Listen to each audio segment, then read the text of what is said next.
नमस्ते फ्रेंड, कैसे हो आप। मैं आशा करती हूँ भगवान भोलेनाथ की कृपा से आप सब अच्छे होंगे। आइए हम सावन महीने की भगवान भोलेनाथ की कहानी सुनते हैं। एक समय की बात है, किसी गांव में एक बुढ़ी अम्मा अपने बेटे के साथ रहती थी। माँ बेटे बहुत मेहनत मजदूरी करके अपना गुजारा करते थे। एक बार बुढ़ी अम्मा के मन में विचार आया कि अब उसका पुत्र विवाह के योग्य हो गया है, अब उसे अपने लिए बहू ले आनी चाहिए। कुछ समय बाद बुढ़ी अम्मा ने अपने बेटे का विवाह एक सुशील कन्या से कर दिया। उसकी बहू बहुत सुंदर, सुशील और संस्कारी थी। वो नित्य प्रति जल्दी उठकर घर की साफ सफाई कर स्नान आदि करती और भगवान शिव का अपने घर में ही पूजन करती। विवाह के कुछ समय बाद सावन का महीना आया। बुढ़ी अम्मा की बहू भगवान भोलेनाथ की अनन्य भक्त थी। उसके मन में यह विचार आया कि वह सावन के महीने में मंदिर जाकर शिवलिंग पर जल अर्पित करे। अपने मन में आए विचार को उसने अपनी सास से कहा, माताजी, सावन का महीना शुरू हो गया है।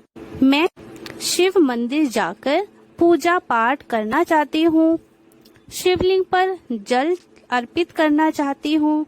लेकिन बूढ़ी अम्मा ने उसे मना कर दिया और कहा, घर में ही पूजा कर लो, मंदिर जाने से समय बर्बाद होगा।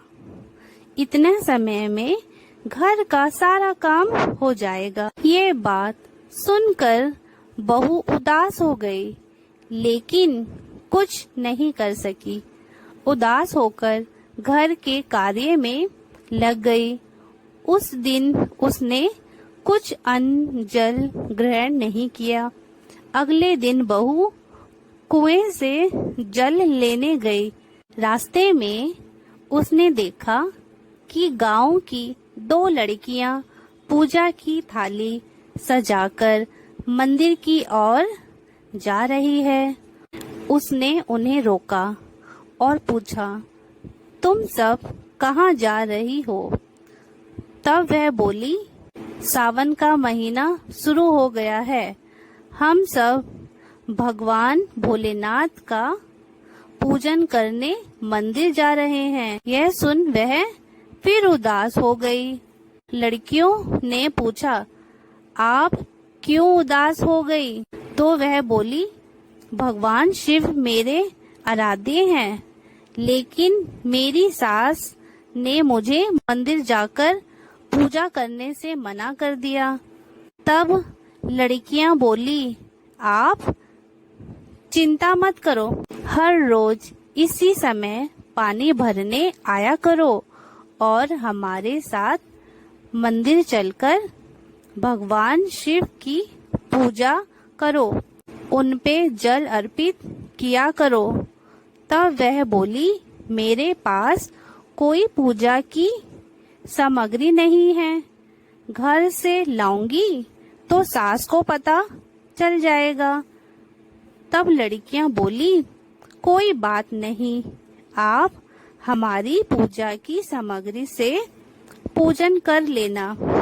यह सुनकर वह बहुत खुश हो गई और रोज उनके साथ मंदिर जाने लगी, जहां वो शिवलिंग पर जल चढ़ाती और भक्ति भाव से भोलेनाथ भगवान की पूजा करती और उनसे कहती, मैंने अपनी सास से ये बात छुपाई है, इसके लिए मुझे क्षमा कर दीजिएगा।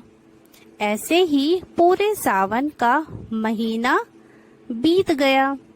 सावन के अंतिम दिन उसने सोचा, पूरा महीना मैंने इन लड़कियों की पूजन सामग्री से पूजा की है, आज तो मुझे अपना कुछ भोलेनाथ को अर्पित करना ही चाहिए।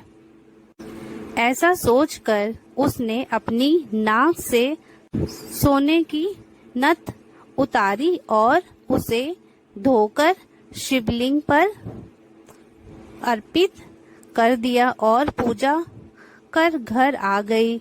घर आकर वो अपनी सास से नजर छुपाकर इधर उधर घूम रही थी, क्योंकि वो जानती थी कि उसकी आंख में नथ ना देखकर सास जरूर पूछेगी कि नथ कहाँ गई। ऐसे ही दोपहर हो गई, तभी अचानक सास की नजर उसकी नाक पर गई और नाक में नथ ना देखकर सास ने पूछा, बहू तुम्हारी नथ कहाँ है? तो वह बोली, माँ जी मुझे नहीं पता, शायद कहीं गिर गई होगी। सास बोली, अच्छा तो ये बताओ कि तुम आज कहाँ कहाँ गई थी, कहीं जाकर ढूंढ लेंगे। बहू बोली, मैं सुबह पानी भरने गई थी, तब तक तो मेरी नाक में नथ थी, इसके बाद मैं उपले थापने गई थी। सास बोली, चलो वहीं चलकर देखते हैं। दोनों वहां पहुंचे जहां बहू ने उपले थापे थे। सास ने बहू से कहा, चलो अब ये उपले तोड़कर देखते हैं। दोनों सास और बहू उपले तोड़ने में लग गई। जैसे ही दोनों ने उपले तोड़े, दोनों में एक नथ निकली। सास बोली, नथ तो एक ही थी, ये दो कैसे हो गई? इसके बाद सास ने एक एक कर सारे उपले तोड़ने शुरू कर दिए। अब सास उपले तोड़ती जाए और सब में से नथ निकलती जाए। सास ने बहू की ओर देखा और पूछा, ये क्या मांजरा है? तब बहू ने सास से क्षमा मांगते हुए सारी बात उसे बता दी और कहा, ये भगवान भोलेनाथ का आशीर्वाद है। सावन की समाप्ति पर उन्हें अपनी नथ अर्पित की थी और उन्होंने मुझे इतनी सारी नथ वापस कर दी। सास बहू की बात सुनकर बहुत खुश हुई और कहा, सावन के माह में स्नान, जप, तप और दान का इतना महत्व है। अगले साल हम दोनों मिलकर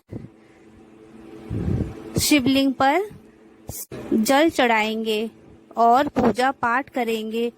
अगले सावन का माह आने पर दोनों सास बहू ने नियम से सावन का स्नान किया, पूजा पाठ, जप तप किया। भगवान भोलेनाथ की कृपा से बुढ़ी अम्मा का घर अन्न धन के भंडार से भर गया। बहू को एक सुंदर पुत्र रत्न की प्राप्ति हुई। भोलेनाथ जैसे कृपा बुढ़ी अम्मा और उसकी बहू पर करी, वैसे ही कृपा इस कहानी को पढ़ने और सुनने वालों पर करना। बोलो उमापति शंकर महादेव की जय, पार्वती मैया की जय। हर हर महादेव।